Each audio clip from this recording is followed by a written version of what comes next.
Imam Syafi'i adalah pendiri mazhab Syafi'i yakni mazhab fikih dalam Sunni yang sangat banyak pengikutnya.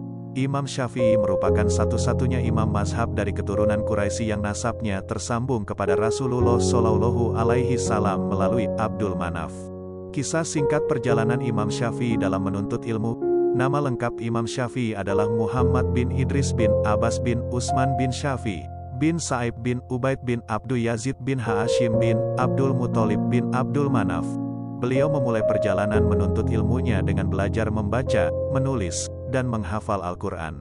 Sehingga pada usia 7 tahun, Imam Syafi'i telah menyelesaikan hafalan Al-Quran dengan lancar. Setelah menyelesaikan hafalan Al-Quran, beliau melanjutkan dengan menghafal berbagai macam syair-syair Arab dan kitab Al-Muwatta yang ditulis oleh Imam Malik. Aku menyelesaikan hafalan Al-Quran pada usia 7 tahun dan menyelesaikan hafalan kitab Al-Muwatta pada usia 10 tahun, kata Imam Syafi'i. Di balik sikap Imam Syafi'i keluar dari kaidah mazhabnya, ketika masih berada di Baghdad, suatu ketika Imam Syafi'i berziarah ke Maqbarah Abu Hanifah di daerah Haizaran. Di dekat Maqbarah Abu Hanifah, Imam Syafi'i sempat melakukan salat 2 rakaat dan tidak mengangkat kedua tangannya. Cukup mengherankan, karena beliau justru melakukan ritual ibadah yang bertentangan dengan mazhabnya. Imam Syafi'i ditanya, "Kenapa engkau keluar dari kaidah-kaidah mazhabmu?" Beliau menjawab, karena menjaga adab kepada Imam Abu Hanifah dengan tidak menampakkan perbedaan di hadapannya. Dalam riwayat lain disebutkan Imam Syafi'i meninggalkan bacaan kunut subuh saat salat di sekitar Maqbarah Abu Hanifah. Ada lagi yang menyebutkan beliau tidak membaca basmalah dengan keras saat salat di tempat yang sama, ketika Imam Syafi'i tidak kunut. Jawabannya sama, Imam Syafi'i mengatakan dengan singkat nan padat, karena menjaga adab kepada pemilik Maqbarah ini, Abu Hanifah.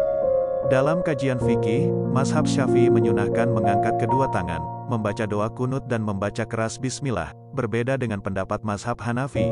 Mengapa Imam Syafi'i bersikap sekontroversial itu? Apakah beliau tidak konsisten dengan pendapatnya sendiri?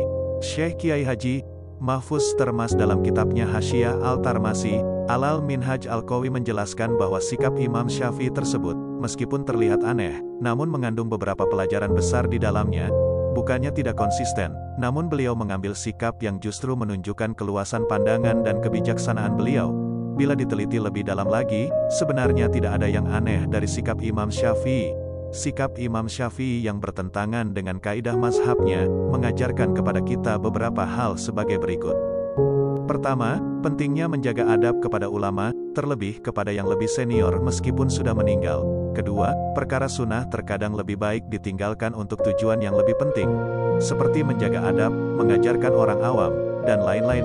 Hal tersebut tidak mengherankan, sebab Nabi Shallallahu Alaihi Wasallam sendiri tidak menjalankan anjuran merekonstruksi bangunan Ka'bah karena menjaga perasaan orang Quraisy yang masih baru mengenal Islam.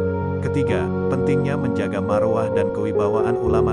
Imam Syafi'i bermaksud menjaga kehormatan dan kemuliaan Abu Hanifah yang pada waktu itu banyak dicaci maki oleh para pembencinya.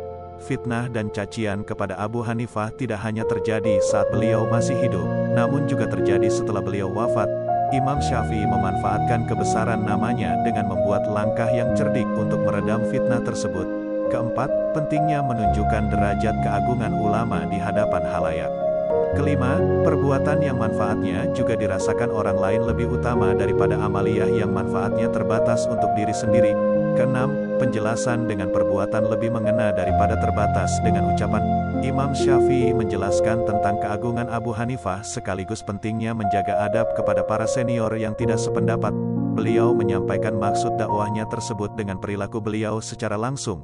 Dengan segenap kebesaran dan kerendahan hatinya, Imam Syafi'i bahkan rela meninggalkan pendapatnya sendiri yang beliau yakini kebenarannya. Penjelasan di atas disampaikan Syekh Mahfuz Tarmasi mengutip dari kitab Al-Hayrat Al-Hisan karya Syekh Ibnu Hajar Al-Haytami.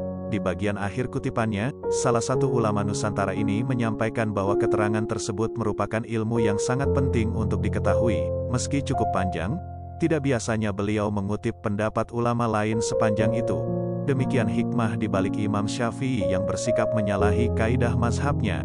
Semoga kita bisa mengambil manfaatnya.